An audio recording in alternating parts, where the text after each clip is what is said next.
আজকের দিনটা কিন্তু আমাদের কাছে খুবই স্পেশাল। আমরা আমাদের ৮ম বিবাহবার্ষিকী পালন করার উদ্দেশ্যে আমরা কোনটাই অর্থাৎ কাঁথি পূর্ব মেদিনীপুরে আমরা গিয়েছিলাম একটি মোবাইল শপে আমার মিসেসের জন্য একটি মোবাইল ক্রয় করতে, এবং মোবাইলও ক্রয় করেছিলাম এবং সেখানে জানিয়েছিলাম যে আমি এই মোবাইলটি অ্যাজ এ গিফট আমার মিসেসকে আমি কিন্তু দিচ্ছি।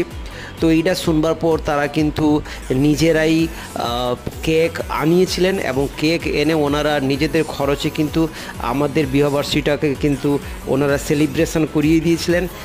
তার জন্য ই চ্যানেল সব মোবাইল দোকানকে আমি অসংখ্য ধন্যবাদ জানাই। আপনাদের